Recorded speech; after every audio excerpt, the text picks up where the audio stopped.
Hello students, हम पढ़ रहे थे क्लास 10th का एग्रीकल्चर ज्योग्राफी का चैप्टर था और इसके प्रीवियसली हमने 3 लेक्चर्स देखे जिसमें हमने कुछ इंपॉर्टेंट चीज़ों के ऊपर डिस्कशन किया।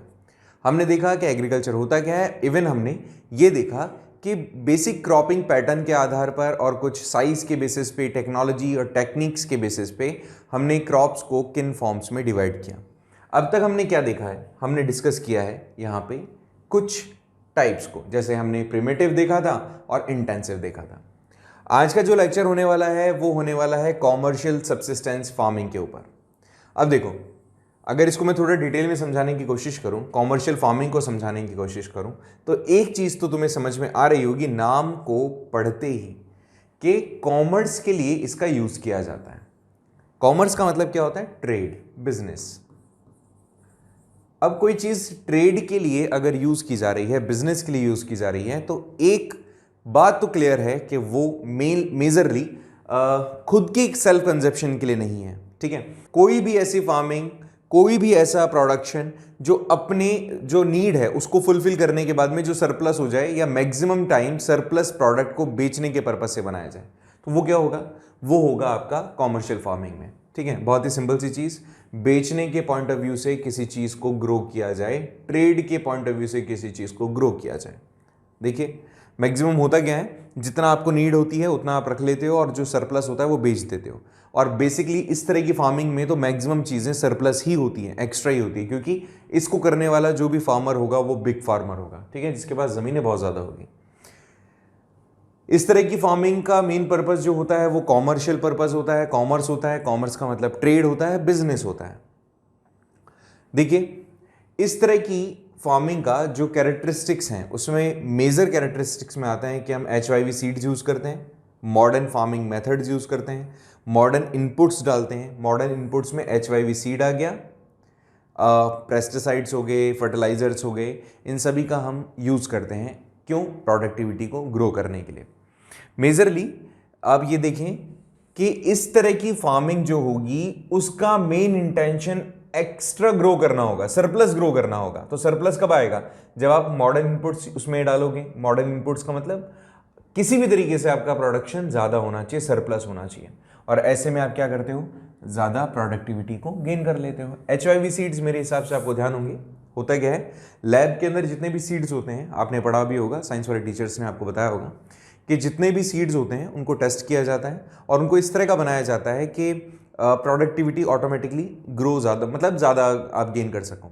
हालांकि इसमें क्वेश्चन आता है कि पानी का क्या रोल होता है इसमें।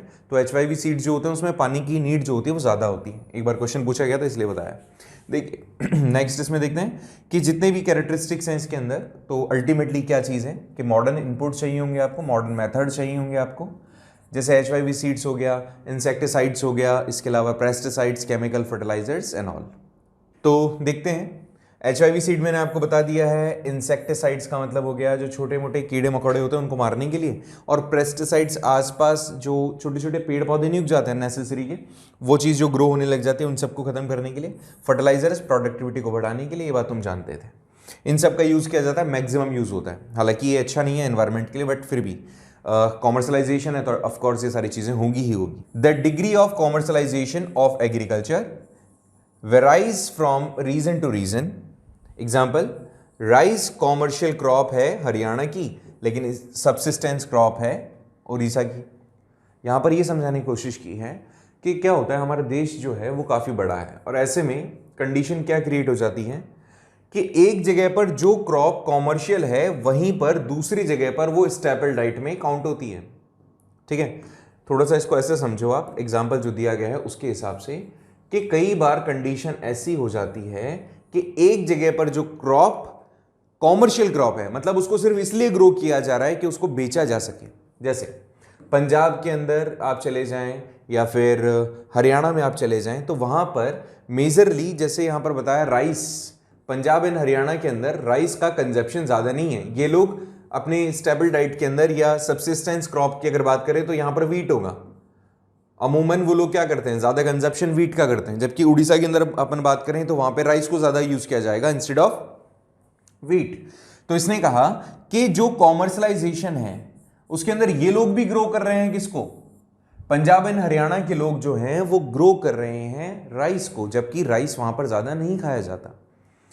और उड़ीसा के अंदर, जबकि वो उड़ीसा के अंदर कंडीशन क्या है, राइस वहां पर ज़्यादा खाया जाता है। ठीक है, तो ऐसे में सिर्फ एक चीज समझाने की कोशिश की गई है यहां पे कि किसी स्टेट के अंदर जरूरी नहीं है कि जिस स्टेट में मिलने वाली कोई चीज है, जैसे एक और एग्जांपल ले लेते हैं अपन, कॉफी का एग्जांपल लेते हैं, चाय का एग्जांपल लेते हैं।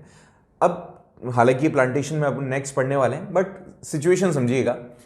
जो टी है, कॉफी है, ये कहीं पर ग्रो कंजप्शन के लिए की जा रही है, तो कहीं पर उसको सेल करने के लिए। कंडीशन सिर्फ इतनी है यहां पर समझना जो आपको, कि कॉमर्शलाइजेशन के कारण क्या है, हर वो स्टेट चाहे उसके अंदर उस प्रोडक्ट का यूज होता हो कि नहीं होता हो, but they are producing that just because कि उसको सेल कर सकें और उससे मुनाफा कमा सकें। तो यहां पर यही चीज समझाई गई है कि पंजाब हरियाणा जैसे कुछ स्टेट हैं जहां पर राइस की क्रॉपिंग की जा रही है, जबकि वहां पर राइस एक तरीके का कॉमर्शियल क्रॉप है, जबकि उड़ीसा के अंदर सर ये सब्सिस्टेंस क्रॉप है, मतलब वहां पे कंजप्शन होता है। कंडीशन क्या है, एक स्टेट के अंदर तो वो कॉमर्शियल क्रॉप होगा, जबकि दूसरे के लिए वो सब्सिस्टेंस क्रॉप होगा। ठीक है, समझ में आ गई बात। तो यही था इसका पार्ट। इसका एक और कैटेगराइजेशन है, जिस कैटेगराइजेशन को आप अमूमन प्लांटेशन कहते हैं।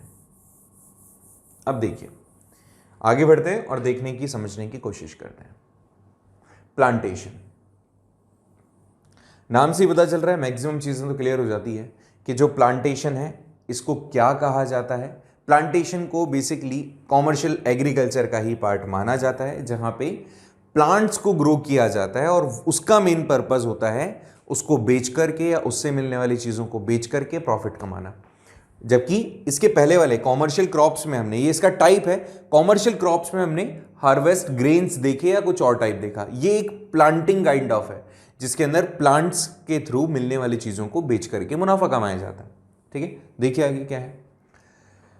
प्लांटेशन एक तरीके का इंटरफेस है एग्रीकल्चर और इंडस्ट्री के लिए। कैसे?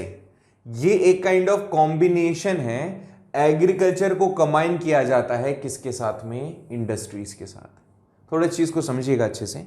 यहां पर इसने कहा कि जो प्लांटेशन है एक तरीके का इंटरफेस है एग्रीकल्चर और इंडस्ट्रीज का। यहां पर इन दोनों को एक जगह लाया जाता है, एग्रीकल्चर को जोड़ लिया जाता है किससे, इंडस्ट्रीज से। It is a combination. कैसे किया जाता है देखिए। Plantations cover large tract of land using capital intensive input. बात समझने की कोशिश कीजिएगा। यहां पर जिस भी जगह पर अपन प्लांटेशन की बात कर रहे हैं, वहां पर ऐसा नहीं होता कि एक छोटा सा खेत ले लिया, स्मॉल प्लॉट ऑफ लैंड है या थोड़ा बहुत बड़ा है, ऐसा कुछ नहीं। यहां पर कंडीशन क्या होती है कि जो भी प्लांटेशन का काम करते हैं वो बहुत बड़ी बड़ी जमीन लेते हैं। ठीक है, वो large tract of land own करते हैं। कैसे? कैपिटल इन्वेस्टमेंट के साथ। वो काफी ज्यादा कैपिटल इन्वेस्ट करते हैं इस तरह के प्लांटेशंस के काम के लिए। बड़े बड़े जो बागान होते हैं उन सभी के लिए वो पहले तो काफ़ी बड़ी जगह एरिया को लेते हैं, मतलब अब रेंट पे भी हो सकता है, किसी और पर्पज से भी खरीद भी सकते हैं। तो ऐसे में इतना बड़ा एरिया वो लेते हैं, इनपुट किसका करते हैं, कैपिटल का, मतलब इन्वेस्टमेंट करते हैं, एंड देन फिर उसके ऊपर क्या किया जाता है, ग्रो किया जाता है जो भी प्लांटेशन की क्रॉप्स हैं उन्हें। अब ये जो भी प्लांटेशन का वर्क आपने किया, जो भी प्लांटेशन का प्रोडक्टिविटी आपने ग्रो किया या गेन किया, इसको यूज किया जाता है as a raw material in industries. जो भी चीजें आपने की है प्लांटेशन के दौरान उसे यूज किया जाएगा एज अ रॉ मटेरियल। कहां पे? इंडस्ट्रीज में। इसका मतलब क्या हुआ कि ये इंडस्ट्रीज को रॉ मटेरियल देने का काम कर रहा है। इसका मतलब यह भी हुआ कि इंडस्ट्रीज को जो रॉ मटेरियल मिल रहा है, इसी चीज को दिमाग में रखते हुए आपने ग्रो किया है, ना कि सेल्फ कंजप्शन के लिए। आपने इसी चीज को दिमाग में रखते हुए कि हम इंडस्ट्रीज को रॉ मटेरियल प्रोवाइड करेंगे और वहां से हम ग्रो कर, वहां से हम पैसा अर्न करेंगे। This was in your mind, and इसी कारण से इसको यह कहा गया कि ये क्या है, ट्रेड पर्पस के लिए किया गया हार्वेस्ट या क्रॉपिंग है। तो इसका मतलब हो गया ये कॉमर्शियल क्रॉप का पार्ट है। इसीलिए, क्योंकि आप ऐसे समझो कि आपने इमेजिन कीजिए, आपने टी है, कॉफी है, इसको ग्रो किया। क्या टी और कॉफी आप खुद के सेल्फ कंजप्शन के लिए ग्रो करोगे? ऐसा तो कहीं होता नहीं है कि टी के बागान लगे हुए हैं और केवल आप वो खुद ही यूज करते हो। ऐसा जरूर होता है कि जिसके पास में टी के बड़े बड़े प्लांटेशंस हैं वो सारे के सारे यूज किए जाते हैं, या वहां पर केवल इसी चीज को फोकस किया जाता है कि टी को ग्रो किया जाए और उसको सेल कर दिया जाए। तो यहां पर क्या बात कही इन्होंने कि रॉ मटेरियल इंडस्ट्रीज को प्रोवाइड करते हैं, यही इनका मेन इंटेंशन होता है। इंडिया के अंदर tea, coffee, rubber, sugar cane ये इंपॉर्टेंट प्लांटेशन क्रॉप्स हैं। Tea, coffee, rubber, sugar cane, bananas, ये सारी वो चीज़ें हैं जो as a commercial crop use की जाती है। बेटा होपफुली तुमने इसको पढ़ा होगा शायद और जानते भी होंगे आप कि जो टी होता है, टी हमारे जो नॉर्थ ईस्ट स्टेट्स हैं वहाँ पर से, कॉफ़ी हमारे जो सदर्न स्टेट्स हैं वहाँ पे, स्पेशली तमिलनाडु के बारे में कई बार मार्क करने को कह देता है मैप में, जो रबर है वो भी केरला के आसपास, वही सदर्न स्टेट्स में। शुगर केन के बारे में तो आप जानते ही हो कि maximum Punjab, Haryana, UP, MP. इसके अलावा बनाना की बात करें तो बनाना भी हमारे एमपी साइड में, महाराष्ट्र साइड के अंदर काफ़ी होता है और इनको यूज़ किया जाता है। अच्छा, बनाना का मतलब केवल यही नहीं है, उसका कई दूसरे भी यूजेस हैं, बनाना के और भी काफ़ी सारे यूजेस होते हैं, तो इसलिए भी इसको क्या है कॉमर्शियल क्रॉप में कंसिडर किया गया है। होपफुली यहां तक समझ में आ गया होगा। अब देखिए आप, N efficient network of transport and communication. देखिए बात समझिएगा प्लीज, जितने भी कॉमर्शियल क्रॉप्स की हम बात कर रहे हैं, ये सारी की सारी कॉमर्शियल क्रॉप तब पॉसिबल है ना कि आप इसको एक तरीके से कम्युनिकेट अच्छे से कर पा रहे हो, ट्रांसपोर्ट अच्छे से कर पा रहे हो, तभी इसका यूजेज होगा, अदरवाइज कोई यूजेज नहीं है। तो इसने कहा कि यहां पर a well developed network of transportation and communication connecting the plantation areas, processing industries and market plays an important role in development of plantations. बात समझे? सोचिए, मैंने आपको बताया कि आसाम से आपने टी को क्या किया है, ग्रो किया है, और आपने उसको एक तरीके से इंडस्ट्रीज को सेटअप किया है गुजरात के अंदर। आपने आसाम से गुजरात तक उसको पहुंचाना है, लेकिन ट्रांसपोर्टेशन की फैसिलिटीज नहीं है, या कितना आए, कितना मंगाना है, कितना ऑर्डर आना है, ये कम्युनिकेशन आप लोगों के बीच में नहीं है। तो डू यू रियली थिंक कि टी जो है उसका डेवलपमेंट या टी का जो प्रोडक्शन है वो इतना करने का कोई लॉजिक है अगर उसका कोई यूजेस नहीं है? तो ऐसे में करना क्या होता है कि जिस भी चीज को अपन ग्रो कर रहे हैं, जहां पे इंडस्ट्रीज उससे रिलेटेड सेटअप की गई है, वहां तक वो रॉ मटेरियल काफी अच्छे तरीके से वेल मेंटेन्ड मैनर में पहुंच जाए, जिससे कि उसको यूज किया जा सके या नेक्स्ट प्रोसेस के लिए भेजा जा सके, तैयार किया जा सके। तो कंडीशन यही है कि आपको ट्रांसपोर्ट एंड कम्युनिकेशन फैसिलिटीज को डेवलप करना पड़ेगा if you really want to produce more and if you really want to create good wealth from such plantation works. तो जितना भी जो कुछ भी सिचुएशन है, और ऐसा ही यहाँ पर ही नहीं, विदेशों में भी है। हमारे यहाँ से जो टी होती है, टी को एक्सपोर्ट किया जाता है वर्ल्ड वाइड। हमारे यहाँ की जो स्पाइसेस हैं, उन सभी स्पाइसेस को भी वर्ल्ड वाइड ट्रांसपोर्ट किया जाता है। सोचिए अगर ऐसा कुछ हमारे पास जरिया ही नहीं होता तो उनका प्रोडक्शन का कोई लॉजिक नहीं था, औचित्य नहीं था। रीज़न कि आप कितना प्रोड्यूस करोगे और कितना उसको आप यूज़ कर पाओगे खुद के लिए। तो ऐसे कंडीशन में इनको यूज़ किया जा रहा है, इनको प्रोड्यूस किया जा रहा है जस्ट टू क्रिएट वेल्थ। और वो वेल्थ सिर्फ तब हो सकती है कि जब जहाँ पे नीड है उसकी वहाँ तक एक सही टाइम ड्यूरेशन के अंदर उसको पहुँचाया जाए। तो इट इज़ रियली कंपलसरी कि आपके पास एक अच्छी ट्रांसपोर्ट फैसिलिटी हो, साथ ही साथ कम्युनिकेशन जो नेटवर्क आपका हो वो ज़्यादा वाइडर हो। क्यों? जिससे कि जब ज़रूरत पड़ रही है तो वो आप कम्युनिकेट कर सको और ट्रांसपोर्ट कर सको एक वेल एस्टेब्लिश मेंटेन्ड टाइम के दौरान। सो यहां पर इसने वही कहा कि development a well developed market network of transportation and communication. अच्छा ये भी है, देखो एक चीज और इसको समझो आप। मुझे सिंपल सी बात बताना, आपने एक आइसक्रीम फैक्ट्री खोलनी है, आपने एक आइसक्रीम फैक्ट्री खोलनी है। होपफुली आपके दिमाग में आइसक्रीम आ गई होगी और आइसक्रीम खाने की इच्छा भी आ गई होगी। आपको अगर आइसक्रीम पार्लर खोलना है, आइसक्रीम फैक्ट्री खोलनी है, तो ऐसे में आप उसके लिए कौन सा प्लेस चूज करोगे? क्या राजस्थान के जैसलमेर में जाकर के उसको सेटअप करोगे? अगर आपका आंसर है नहीं सर, राजस्थान के जैसलमेर में जाके तो आइसक्रीम पार्लर या आइसक्रीम मैन्युफैक्चरिंग इंडस्ट्री हम नहीं खोलेंगे। क्यों? उसके पीछे का लॉजिक क्या? आपने क्या चीज़ें देखी होगी? आपने देखा होगा कि वहां पर कौन से ऐसे फैक्टर हैं जो आपको एक तरीके से कहीं ना कहीं बेनिफिट दे सकते हैं। आपके जैसे अगर आपने वहाँ फैक्ट्री खोली है तो आपको ज़्यादा इलेक्ट्रिसिटी देनी पड़ेगी, क्योंकि वहाँ टेम्परेचर ज़्यादा होगा तो कूलिंग के लिए आपको ज़्यादा इक्विपमेंट्स गैजेट्स वगैरह वहाँ पे सेटअप करने पड़ेंगे, तो आपकी इलेक्ट्रिसिटी का कंजप्शन ज़्यादा होगा। साथ ही साथ रॉ मटेरियल पहुँचाना वहाँ पे बहुत ज़्यादा प्रॉब्लमेटिक होगा, क्योंकि रास्ते जो होंगे वो किससे गुजर रहे होंगे, मिट्टी से भरे हुए होंगे, वहाँ पक्की रोड नहीं होगी। फिर उसके बाद में अगर प्रोडक्ट रेडी हो गया है तो उसको एक प्लेस पर पहुंचाना जहां पे उसका यूज हो सकता है, जहां पे उसकी बिक्री हो सकती है, उसके लिए भी बहुत मशक्कत करनी पड़ेगी आपको।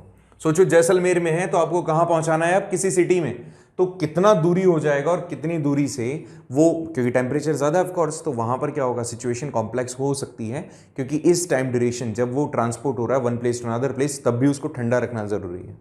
तो ऐसी कंडीशन में यही चीज़ मेंशन की है यहाँ पे कि जो भी प्रोसेसिंग इंडस्ट्रीज हैं उसको कहां सेटअप करो, सोच समझ के सेटअप करो कि जहां पे आपका एक्सपेंसेस जो कॉस्टिंग है वो कम से कम हो, साथ ही साथ उसके पास में ही जो फाइनल प्रोडक्ट आपने बना दिया उसको बेचने के लिए मार्केट होना जरूरी है, जिससे कि आपकी कॉस्ट कटिंग हो सके।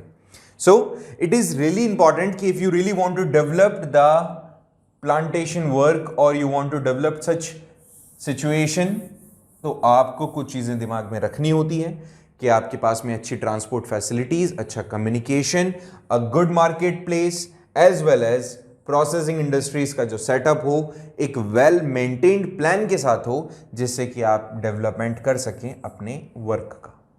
होपफुली यहां तक समझ में आ गया होगा। Let's have a look.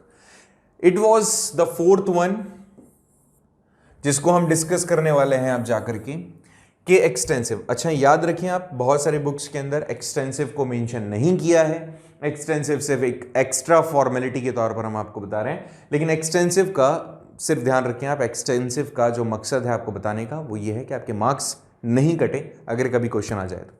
हालांकि इस तरह का फार्मिंग हमारे यहाँ पर ज़्यादा नहीं होता, विदेशों में होता है। अब क्या होता है extensive, let's have a look.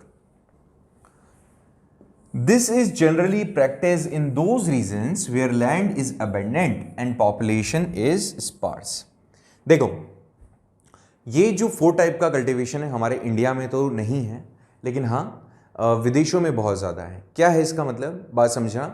Intensive में मैंने आपको क्या बताया था, इंटेंसिव में मैंने आपको बताया था राइट ऑफ इनहेरिटेंस, कि जब एक पेरेंट की प्रॉपर्टी है उसके बच्चे ज़्यादा हैं तो वो प्रॉपर्टी डिवाइड होती सबके पास में बहुत छोटी छोटी हो जाती है, मतलब लोग ज़्यादा ज़मीन कम। ये जस्ट उल्टा है, इंटेंसिव में लोग क्या होते हैं, ज़्यादा होते हैं, ज़मीन कम होती है, जबकि एक्सटेंसिव में उल्टा होता है, ज़मीनें ज़्यादा होती है, लोग कम होते हैं। ठीक है, यहां से मेरे हिसाब से चीज़ें क्लियर हो गई होगी आपको। एक्सटेंसिव के अंदर कंडीशन क्या है, ज़मीनें आपके पास बहुत ज़्यादा है और जो पॉपुलेशन है वो बहुत कम है। इसमें क्या होगा, इसमें कंडीशन कुछ ऐसी होगी बच्चा कि जो लैंड एरियाज हैं उसको, मतलब लोग क्या करेंगे, बड़ी बड़ी होल्डिंग्स होगी उनके पास में, एक आदमी है उसके पास में बहुत ज़्यादा ज़मीनें होगी, और ऐसे में क्या होगा, जो प्रोडक्शन होगा वो लार्ज स्केल पे करना होगा ऑफ कोर्स, और जितना भी फार्मिंग एक्टिविटीज होगी उसको, क्योंकि जमीनें बहुत ज्यादा हैं, लोग कम हैं, एक जमीन के ऊपर एक आदमी अगर हार्वेस्ट करेगा तो काम नहीं चलेगा। इसी के कारण वो क्या करते हैं, मॉडर्न मशीनरीज का यूज करते हैं। भैया वो तो पेस्टिसाइड्स के लिए भी, फर्टिलाइजर्स के लिए भी ड्रोन का यूज करते हैं। क्यों, क्योंकि भाई एक आदमी नहीं कर सकता वहां काम, ज्यादा लोग इंगेज नहीं है। अगर वहां पे बात करें तो 3 से 5% पॉपुलेशन इंगेज होती है एग्रीकल्चर सेक्टर में, एंड इनका जो प्रोडक्शन होता है वो अप्रोक्सीमेटली 15%, जीडीपी के अंदर 15% के आसपास इनका पार्टिसिपेशन होता है। तो कंडीशन ऐसी है कि less population engage in such activities and they are producing much enough. तो देखिए भैया, इसने कहा कि लार्ज स्केल पर इस तरह का प्रोडक्शन होता है, लेकिन इनको किसकी हेल्प से किया जाता है, मॉडर्न मशीनरी की हेल्प से। यहां पर हेक्टेयर प्रोडक्शन तो कम होता है, लेकिन टोटल जो प्रोडक्शन होता है वो काफी ज्यादा होता है। ठीक है, मतलब अगर हम बात करें तो जैसे इमेजिन कीजिए 1 हेक्टेयर जो जमीन है इस पे तो प्रोडक्शन कम होगा, लेकिन ओवरऑल अगर देखेंगे तो ओवरऑल प्रोडक्शन काफी ज्यादा होता है। इस तरह की जो प्रैक्टिसेस की जाती हैं स्पेशली यूएसए में की जाती हैं, कनाडा में की जाती है और अर्जेंटीना में की जाती है। ओके, अब मान के चलें जहां पे जमीनें ज्यादा है, लोगों के पास में टेक्नोलॉजी है, they will use such activity. इस तरह की जो प्रैक्टिसेस की जाती है हमारे यहाँ कुछ हिमालयन रीजन्स में भी की जाती है और नॉर्दर्न स्टेट्स में भी की जाती है। जैसे अगर आप पंजाब हरियाणा की बात करो तो वहाँ पर भी उनके पास जो बिग फार्मर्स हैं दे हैव इनफ लैंड, काफ़ी ज़्यादा ज़मीनें होती हैं उनके पास में, और जितना उनको मतलब जितनी ज़मीन पर उनको खेती करनी होती है उतनी ज़मीन पर खेती कर सकते हैं। वहाँ पे से डिवीज़न वाला काम नहीं होता, ठीक है। वो एक साथ कलेक्टिवली फार्मिंग करते हैं, जिसके कारण से उनका प्रोडक्शन जो होता है और प्रोडक्टिविटी प्रॉफिट मेकिंग जो होता है वो ज़्यादा होता है। यूपी के अंदर भी जैसे जो शुगर बेल्ट्स हैं जहाँ पे शुगर केन को ग्रो किया जाता है, वहाँ पर भी कुछ इसी तरीके का सिस्टम होता है। इस तरह से हमने क्या पढ़ा, इस तरह से हमने 4 फार्मिंग एक्टिविटीज़ पढ़ी, 4 फार्मिंग के टाइप पढ़े, और होपफुली आपको समझ में आ गया होगा। मैं एक छोटा सा एक शॉर्ट में आपको रिकैप बता देता हूँ। प्रिमिटिव का मतलब था ओल्ड स्टाइल के अंदर हार्वेस्ट को ग्रो करना और अपनी सेल्फ सफिशिएंट फॉर्म के लिए, अपने आप को अपने सेल्फ कंजप्शन के लिए किसी चीज़ को करना। इंटेंसिव के अंदर सेम वही चीज़, ज़मीनें छोटी हो जाती हैं, लोग ज़्यादा हो जाते हैं। कॉमर्शियल के अंदर प्रॉफिट मेकिंग के लिए, और एक्सटेंसिव के अंदर ज़मीनें क्या है, ज़्यादा हैं, लोग कम हैं। इस तरह से हमारे यहाँ पर मेजरली, हालांकि ये वाला हमारे यहाँ ज़्यादा प्रैक्टिस नहीं किया जाता और इसका प्रैक्टिस हमारे यहाँ ज़्यादा है, आजकल तेज़ी से बढ़ रहा है। इसके अंदर आपने क्या किया है, ग्रेन्स के पॉइंट ऑफ व्यू से और प्लांटेशन के पॉइंट ऑफ व्यू से इसको आपने अलग अलग कर दिया है। ये भी देखा जाता है, हमने दोनों के बारे में डिस्कस किया था काफ़ी डिटेल में, तो होपफुली ये सारे पॉइंट्स आपको क्लियर होंगे। हमने क्या क्या देखा है, हमने टाइप ऑफ फार्मिंग देखा, बेसिक इंट्रोडक्शन देखा। इसके आगे हम बेटा डिस्कस करेंगे नेक्स्ट लेक्चर में कि फार्मिंग के सीजन्स कौन से होते हैं, कौन से टाइम पर कौन सी क्रॉप को ग्रो करना चाहिए, इसके बारे में डिटेल में डिस्कस करेंगे नेक्स्ट लेक्चर में। तब तक आपको इनको एक बार फिर से पढ़ना है। मैंने फिर बताया, इस तरह की फार्मिंग हमारे यहाँ ज़्यादा प्रैक्टिस नहीं की जाती, दैट इज़ वाई आपकी बुक्स में इसको मेंशन नहीं किया गया है कई जगह पर। और ये जो कॉमर्शियल फार्मिंग है ये सबसे ज़्यादा इंपॉर्टेंट है आपके लिए, मोस्ट है, आप इसको अच्छे से पढ़िएगा, ठीक है। तो ऐसे में commercial subsistence farming, commercial farming भी कह सकते हो, सब्सिस्टेंस को हटा भी सकते हो आप, कोई ज़रूरी नहीं है। तो कॉमर्शियल फार्मिंग जो है इसको आपको अच्छे से पढ़ना पड़ेगा, इनके एग्जाम्पल्स आप देख लीजिएगा। डिस्कस करते हैं नेक्स्ट लेक्चर में इसके आगे, तब तक के लिए धन्यवाद।